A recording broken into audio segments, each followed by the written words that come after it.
Olá, vamos começar com uma analogia? Pensa numa sociedade empresarial como se fosse um organismo vivo. Isso mesmo.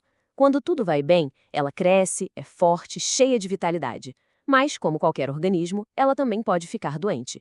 E é exatamente sobre isso que a gente vai conversar hoje. Como identificar os sintomas, tratar e, o mais importante, como prevenir as doenças que podem acabar com uma sociedade por dentro. E aí já vem a primeira pergunta, aquela que talvez muita gente evite fazer. A sociedade em questão, ela está mesmo saudável? Sabe, muitos conflitos começam de um jeito bem pequeno, quase invisível. Por isso é tão crucial aprender a reconhecer os primeiros sinais antes que vire algo sério. Bom, então vamos mergulhar de cabeça nisso. Conflitos societários são, basicamente, a doença. E não é exagero chamar de assassino silencioso. É algo que vai corroendo a empresa de dentro para fora, muitas vezes sem alarde. Não se trata só de briga ou discussão, mas de um desalinhamento profundo que pode paralisar o negócio e drenar todo o seu valor. Tá, mas quais são esses sintomas? Olha, eles geralmente se disfarçam de problemas do dia a dia. Uma discussão sobre qual caminho a empresa deve seguir, sabe? Ou aquela disputa clássica sobre a divisão dos lucros. O grande perigo aqui é que, sem um tratamento adequado, esses pequenos focos de infecção viram uma crise generalizada. E aí, a própria sobrevivência da empresa fica em risco. Agora imagina se fosse possível vacinar a empresa contra esses problemas. Pois é, isso existe. É o que a gente chama de engenharia de prevenção. A ideia é muito simples, mas olha, é poderosa. O melhor jeito de lutar contra uma doença é não deixar ela nem entrar. E isso é feito lá no começo de tudo, na hora de escrever o contrato social. E aqui está a receita da vacina. Essas 5 cláusulas são a dose de imunidade que toda a sociedade deveria ter. E sério, isso não é só burocracia não, viu? São as regras do jogo. Elas garantem que quando a coisa apertar, vai existir um caminho claro e justo para resolver a situação sem precisar implodir tudo. Dentro dessas cláusulas, especialmente as de saída, tem uma ferramenta que é, uau, de altíssimo impacto. A cláusula shotgun. Pensa num duelo de faroeste corporativo. É isso. Um sócio faz uma oferta e bota o preço na mesa. O outro sócio tem só 2 opções. Ou vende a sua parte por aquele preço, ou compra a parte do outro pelo mesmo valor. É um jeito brutalmente eficaz de resolver um impasse que parecia não ter saída. E para ver como a prevenção funciona na prática, olha só esse caso real. Um sócio majoritário queria vender a empresa. Só que o minoritário não queria sair, ele acreditava no negócio. O que ele fez? Usou uma cláusula de tag-along que estava no contrato, que é o direito de vender junto nas mesmas condições. Com isso, ele conseguiu forçar uma negociação muito melhor e, no fim das contas, achou um novo investidor, que comprou a parte do majoritário e manteve o negócio vivo. Uma única linha no contrato mudou o destino da empresa inteira. Ok, mas vamos dizer que a prevenção não foi feita ou simplesmente falhou. A sociedade adoeceu. E agora? O primeiro passo para qualquer tratamento é um bom diagnóstico. É preciso entender a gravidade do problema para saber qual remédio aplicar. No nível 1, o conflito ainda é leve. São aquelas discordâncias do dia a dia, sabe? Uma discussão sobre um processo, uma insatisfação pontual. Normalmente, uma boa conversa, uma reunião bem estruturada para alinhar as expectativas, costuma resolver e colocar todo mundo na mesma página de novo. Agora, se esses conflitos leves são varridos para debaixo do tapete, a tendência é eles evoluírem. E aí a gente chega no nível moderado. Aqui, a tensão já é constante, o respeito começa a se perder, a automedicação, aquela conversa interna, já não faz mais efeito. É hora de chamar um especialista, um mediador profissional, para ajudar a encontrar a solução.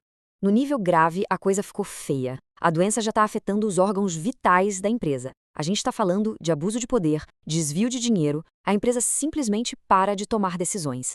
Aqui, o tratamento tem que ser de choque, uma arbitragem ou, em alguns casos, até uma medida judicial urgente para estancar a sangria. E, por fim, o estágio crítico. É o paciente em estado terminal. A convivência entre os sócios se tornou impossível. O foco, nesse ponto, muda. Não é mais sobre salvar a parceria, é sobre tentar salvar o que sobrou do negócio. As soluções são drásticas, como forçar a saída de um dos sócios para que a empresa tenha alguma chance de sobreviver. Mas, felizmente, antes de chegar nesses extremos, existem tratamentos muito eficazes que não passam pelos tribunais.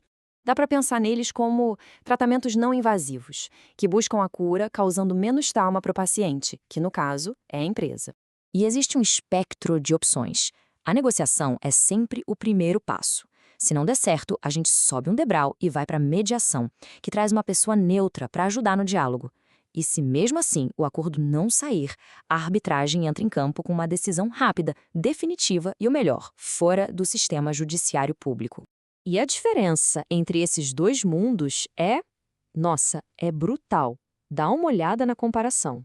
Enquanto uma arbitragem resolve um caso complexo em mais ou menos 1 ano, com sigilo total e um especialista no assunto julgando, o judiciário pode levar até 10 anos. 10 anos, com tudo exposto publicamente e uma infinidade de recursos. A escolha desse caminho pode definir se a empresa vai sobreviver ou não. Agora, quando todos os outros tratamentos falham, aí sim resta a cirurgia, o processo na justiça. É um procedimento de altíssimo risco, de altíssimo custo e que quase sempre deixa sequelas permanentes. É para ser considerado só quando não existe de verdade nenhuma outra alternativa na mesa.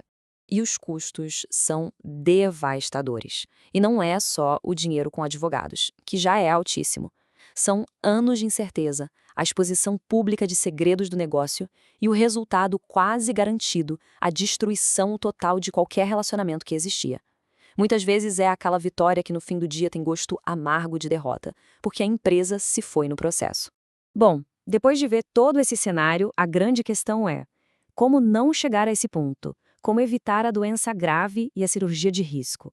A resposta está em criar um plano de saúde preventivo para a sociedade, algo que pode ser implementado hoje para garantir um amanhã muito mais tranquilo. E aqui vai um checklist bem prático, quase um check-up que pode ser feito agora. Primeiro, dá uma boa olhada no contrato social. Aquelas 5 cláusulas de imunidade estão lá? Segundo, marcar uma reunião de alinhamento para ter certeza de que todo mundo ainda rema para o mesmo lado. Terceiro, criar rotinas de governança mesmo que a empresa seja pequena. E quarto, transparência total. Transparência, gente, é o melhor remédio preventivo que existe. Para fechar, fica aqui uma reflexão. Depois de tudo que a gente conversou, qual será o maior risco? Aquela maior vulnerabilidade, aquela doença silenciosa que talvez esteja escondida agora mesmo, quietinha, no texto do contrato social da empresa? Encontrar essa resposta hoje pode ser o que vai salvar o negócio amanhã.